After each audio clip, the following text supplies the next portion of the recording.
So Lolo Kocheros, for today's video, ituturo ko kayo dito sa best hotel in Kanazawa City, Japan. So ito yung Kokoto Kanazawa. Ito yung 8-point Inn Kanazawa na napili namin. And nasa 5th floor siya and located lang siya sa may downtown Kanazawa City. So this one is ito yung lobby area or yung holding area pag mag-check-in ka. And all self-check-in na siya. So computerized na lahat. And i-input mo lang yung details mo. So that's how efficient and very easy lang yung pag-check-in kasi self-check-in nga siya. So make sure to prepare your details ng booking mo and also your passport and other IDs na kakailanganin. So for this one, type mo lang yung name or yung guest name na nandoon sa reservation. After mo i-type, automatic na siya, nandyan nakalagay ng details ng reservations mo. So just click residence outside of Japan and then be ready to scan your passport.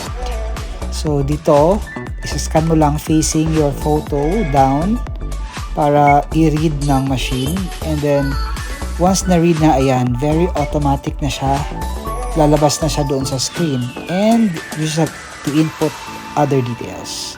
So ito yung itsura ng lobby area nila o yung receiving area nila. Super ganda and very cozy talaga.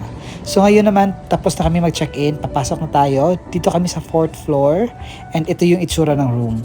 Wow! Napakaganda, napakalinis. Yung space okay lang. And then meron mga amenities inside like TV. Meron din siyang, of course, fully air-conditioned na siya. And very spacious naman siya for 2 persons and napakalinis. Now let's go to the shower room kasi separate yung shower room niya. Nasa tapat lang din ng room namin. So let's go inside. By first glance, nakita ko sobrang linis. Sobrang bango din and very organized yung toilet and bath nila dito sa 8-point Inn Kanazawa. So, ganyan kadami and very spacious yung mga lavatories. And then, on the left dyan is the shower area. That's the one. And doon naman sa right side are the toilet. Nakaseparate siya. So, pasukin natin yung toilet kasi Japan's are the best, have the best toilets talaga. So, ito, subang linis and mabango, and itatry natin yung mga different buttons na nandito sa toilet nila.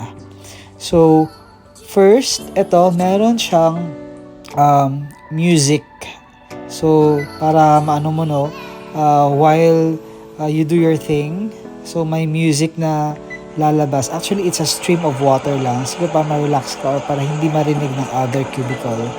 Pwede mo siyang i-up yung volume or i-lower yung volume ng music. And then, meron siyang deodorizer na magagamit mo din. So, ito try natin. And also, of course, yung bidet, automatic na siya. Yan, yung sa front and meron din sa rear.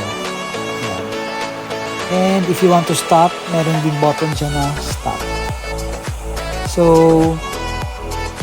ganyan ka-automatic and automated na yung toilet dito sa Japan. And very easy lang siya to use. May mga English translations naman. So, if you want to stop everything, you can just stop. And for privacy, you can turn on the music. Ito naman, alcohol. And the other buttons naman sa gilid, I think for the flashing. Pwede siya heavy flash or light flash. So, that's it for their toilets. Very, very clean and sobrang bango and spacious din naman siya. So, all I can say for this hotel, it's 10/10. Sobrang ganda niya. Bago pa lang siya, kaya hindi siya masyadong crowded.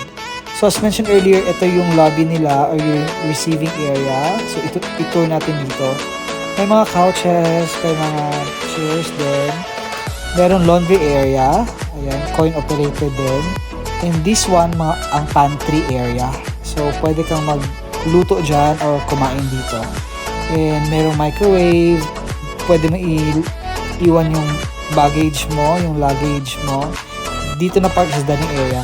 This one naman, mga amenities, libre lahat. May mga cotton set, toothbrush, sleepers, laundry bag, razor, lahat yun libre. So, ito yung Kanazawa 8.in, 10/10. Thank you.